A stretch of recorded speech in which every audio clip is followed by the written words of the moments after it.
नमस्कार बच्चों, मैं रुचि सक्सेना। आपका मेरे चैनल पर बहुत बहुत स्वागत है। आज मैं आपको विद्यासागर नौटियाल की कहानी माटी वाली पढ़ाने जा रही हूँ। बच्चों, इस कहानी में विस्थापन की समस्या को उठाया गया है। सबसे पहले समझना होगा विस्थापन होता क्या है। विस्थापन का अर्थ होता है एक स्थान से उजड़कर दूसरे स्थान पर बसना।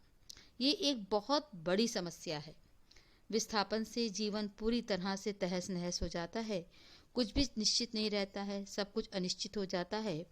हमारी पुरानी सारी व्यवस्थाएं छिन्न भिन्न हो जाती हैं, पुराने मित्र छूट जाते हैं, आदतें लाचार हो जाती हैं और फिर से नए स्थान पर नए सिरे से सारी व्यवस्थाएं बनानी पड़ती हैं। इस प्रकार विस्थापन की जो समस्या है वो बहुत बड़ी समस्या है, जिसको इस कहानी में उठाया गया है। तो अब हम लोग देखते हैं लेसन माटी वाली। शहर के सेमल का तप्पड़ मोहल्ले की ओर बने आखिरी घर की खोली में पहुंचकर उसने दोनों हाथों की मदद से अपने सिर पर धरा बोझा नीचे उतारा। मिट्टी से भरा एक कंटर माटी वाली। देखिए, यहाँ पर शहर के सेमल का तप्पड़ मोहल्ले का नाम है। उसके आखिरी घर की खोली में, खोली यानी जो घर है, जहाँ मकान है, पहुंचकर अपने दोनों हाथों की सहायता से सिर पे धरा हुआ बोझा जो था उसे नीचे उतारा। मिट्टी से भरा एक कंटर, कंटर किसे कहते हैं? कनस्तर को, जो पीपा होता है लोहे का, उसे कहते हैं। माटी वाली। टिहरी शहर में शायद ऐसा कोई घर नहीं होगा जिसे वो ना जानती हो, चाहे जहाँ से उसे लोग ना जानते हो। घर के कुल निवासी, बरसों से वहां तक रहते आ रहे किराएदार, उनके बच्चे तलक घर घर में लाल मिट्टी देते रहने के उस काम को करने वाली वो अकेली है। उस शहर में केवल मिट्टी का लाने का ले जाने का काम जो है वो एक ही स्त्री करती है, वो है माटी वाली। और उसी से जो है घर घर के जो लाल मिट्टी से चूल्हे लीपे जाते हैं, वो उसकी मिट्टी से ही लीपे जाते हैं। उसका कोई प्रतिद्वंदी नहीं है, प्रतियोगी नहीं है। वहाँ से उसे किसी के साथ जो है वो युद्ध नहीं करना है। कोई उसका जो है प्रतियोगिता करने वाला नहीं है, वो अकेली है। उसके बगैर तो लगता है टिहरी शहर के कई एक घरों में चूल्हों का जलना तक मुश्किल हो जाएगा। वो ना रहे तो लोगों के सामने रसोई और भोजन कर लेने के बाद अपने चूल्हे चौके की लिपाई करने की समस्या पैदा हो जाएगी। भोजन जुटाने और खाने की तरह रोज की एक समस्या। घर में साफ लाल मिट्टी तो हर हालत में मौजूद रहनी चाहिए। चूल्हे चौके को लीपने के अलावा साल 2 साल में मकान के कमरों दीवारों की गोबर लिपाई करने के लिए भी लाल मिट्टी की ज़रूरत पड़ती है। बच्चों, आप सब जानते हैं गांव के मकानों में, जहाँ पे कच्चे मकान होते हैं, उनकी लिपाई पुताई लाल मिट्टी और गोबर से की जाती है। तो वहाँ के लोगों को अपना घर लीपने के लिए भी उसकी आवश्यकता पड़ती है। शहर के अंदर ही कहीं माटा खान है नहीं। भागीरथी और भिलांगना, 2 नदियों के तटों पर बसे हुए शहर की मिट्टी इस कदर रेतीली है कि उससे चूल्हों की लिपाई का काम नहीं किया जा सकता। आने वाले नए नए किराएदार भी एक बार अपने घर के आंगन में उसे देख लेते हैं तो अपने आप माटी वाले के ग्राहक बन जाते हैं, जिससे वो लोग मिट्टी खरीदने लगते हैं। घर घर जाकर माटी बेचने वाली नाटेकत की एक हरिजन बुढ़िया माटी वाली है। अब यहाँ पे बताते हैं कि वो स्त्री कैसी है। एक हरिजन है, नाटेकत की है, बूढ़ी स्त्री है और वो मट्टी को बेचती है। मट्टी कहाँ से लाती है? माटा खान से लाती है। शहरवासी सिर्फ माटी वाली को ही नहीं, उसके कंटर को, जो लोहे का डिब्बा लेकर वो चलती है, उसको भी अच्छी तरह से पहचानती हैं। रद्दी कपड़े को मोड़कर बनाए गए एक गोल डिब्बे के ऊपर लाल चिकनी मिट्टी के छुलबुला भरा कनस्तर टिका रहता है। उसके ऊपर किसी ने कोई ढक्कन लगा हुआ नहीं देखा। अपने कंटर को इस्तेमाल में लाने के पहले वो उसके ऊपरी ढक्कन को काट कर निकाल फेंकती है। ढक्कन के न रहने पर कंटर के अंदर मिट्टी भरने फिर उसे खाली करने में उसे आसानी रहती है। उसके कंटर को जमीन पर रखते रखते सामने के घर से 9-10 साल की छोटी लड़की कामनी दौड़ती हुई वहां पहुंची और उसके सामने खड़ी हो गई। मेरी माँ ने कहा है जरा हमारे यहाँ भी आ जाना, अभी आती हूँ। घर की मालकिन ने माटी वाली को अपने कंटर की माटी कच्चे आंगन के एक कोने पर उंडेल देने को कह दिया। तू बहुत भाग्यवान है, चाय के टाइम पर आई है हमारे घर। भाग्यवान आए खाते वक्त। पुराने लोगों की रीति है कि खाते वक्त अगर कोई आ जाता है तो उसको भूखा नहीं भेजा जाता है। और फिर वो चाय का समय था। उन्होंने कहा कि तुम बहुत भाग्यवान हो, इस समय चाय का समय है जो तुम यहाँ पर आई हो। वो अपनी रसोई गई और 2 रोटियां लेती आई। रोटियां उसे सौंप कर वो फिर अपनी रसोई में घुस गई। माटी वाली के पास अपने अच्छे या बुरे भाग्य के बारे में ज्यादा सोचने का वक्त नहीं था। अब ये पंक्ति क्यों कही गई कि माटी वाली के पास अपने अच्छे बुरे वक्त भाग्य के बारे में ज्यादा सोचने का समय नहीं था? क्यों? क्योंकि उसके पास उसका एक बूढ़ा पति था जो कुछ नहीं कर पाता था, और उसका पेट पालने की जिम्मेदारी भी इसी माटी वाली के पास थी। तो सुबह प्रातः काल निकलती थी, फिर माटा खाने मट्टी भरती थी, फिर सभी के घरों में ये मट्टी पहुंचाने का काम करती थी। तो इसके पास अपने लिए अच्छा या बुरे भाग्य के बारे में सोचने का जरा सा भी वक्त नहीं था। घर की मालकिन के अंदर जाते ही माटी वाली ने इधर उधर तेज निगाहें दौड़ाई। हाँ, इस वक्त वो अकेली थी, उसे कोई देख नहीं रहा था। उसने फौरन अपने सिर पर से धरे डिल्ले के कपड़े को मोड़ों को हड़बड़ी में एक झटके में खोला, सीधा कर दिया और फिर इकहरा खुल जाने के बाद वह एक पुरानी चादर के फटे हुए कपड़े के रूप में प्रकट हुआ।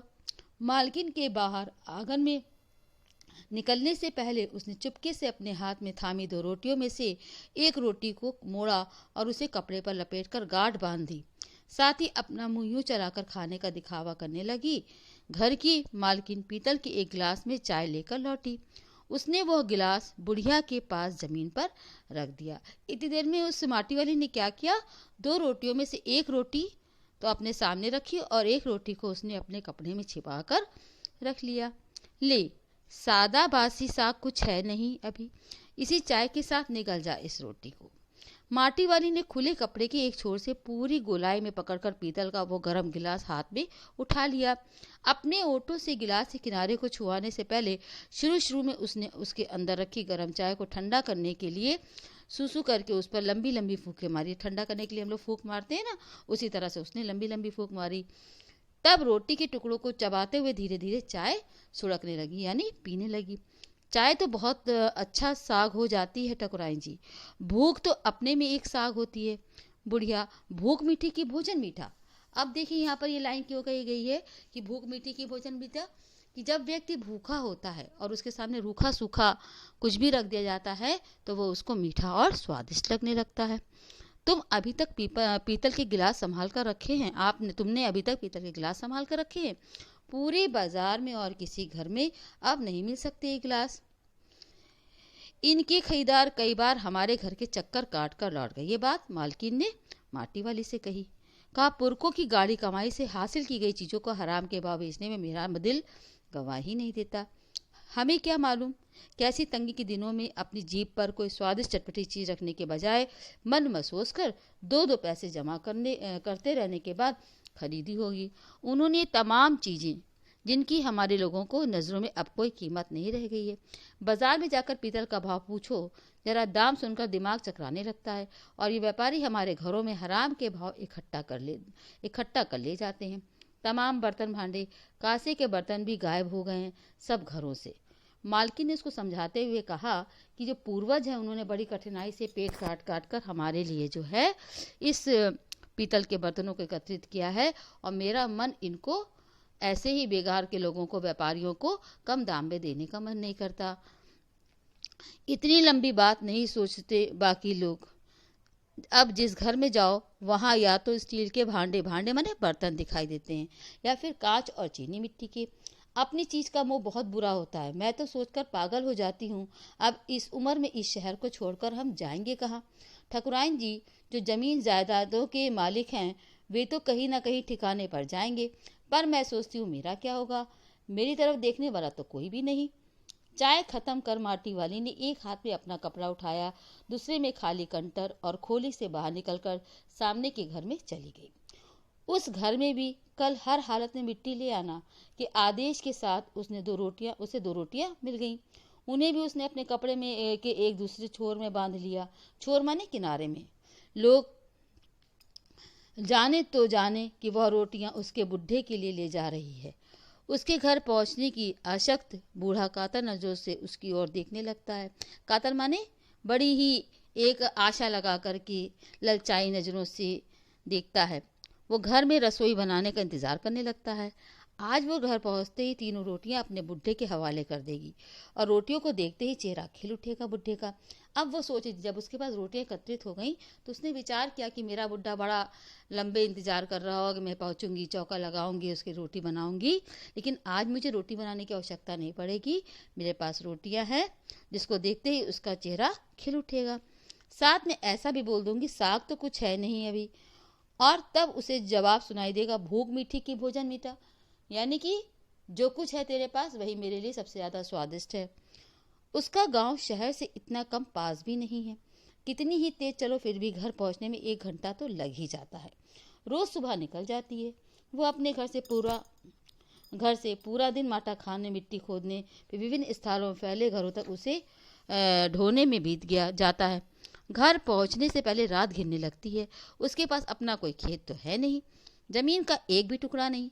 झोपड़ी जिसमें वो गुजारा करती है गांव के एक ठाकुर की जमीन पर खड़ी है। उसकी जमीन पर रहने के एवज में उस भले आदमी के घर पर भी माटी वाली को कई तरह के कामों की बेगार करनी होती। बेगार किसे कहते हैं? जहाँ पर कोई पैसा नहीं मिलता है।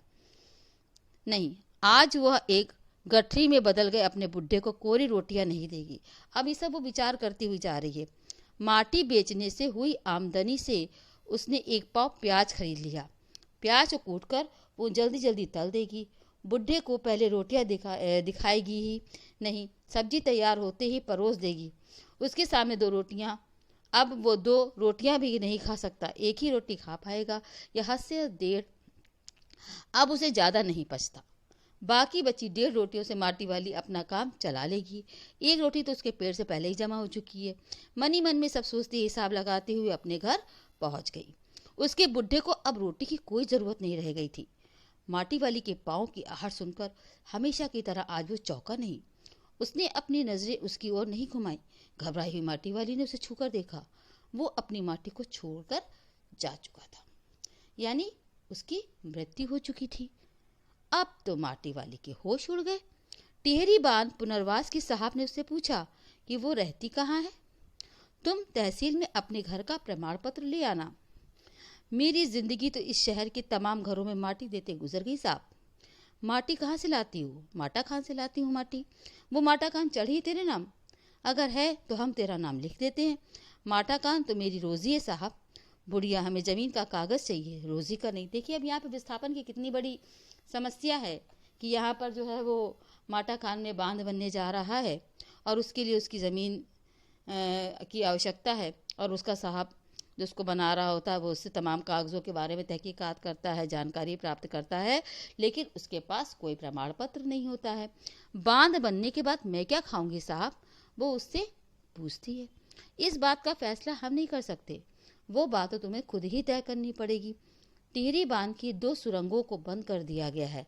शहर में पानी भरने लगा है। शहर में आपाधापी मची है। शहरवासी अपने घरों को छोड़कर वहां से भागने लगे हैं। पानी भर जाने से पहले कुल शमशान घाट डूब गए हैं। शमशान जानते हो ना, जहाँ पर डेड बॉडियाँ जो है उनको जलाया जाता है, दाह संस्कार किया जाता है। माटी वाली अपनी झोपड़ी से बाहर बैठी है। गांव के हर आने जाने वाले से वो एक ही बात कहती जा रही है, गरीब आदमी का शमशान नहीं उजड़ना चाहिए। बच्चों, इस पंक्ति का मतलब बहुत ही गूढ़ है, बहुत ही सशक्त है कि जो व्यक्ति जहाँ पर रहता है उससे मरते दम तक वो स्थान नहीं छीनना चाहिए। अगर वो छीन जाता है तो उसके सामने विस्थापन की एक बहुत बड़ी समस्या उभर कर आती है, जिसका सामना माटी वाली को अब करना है।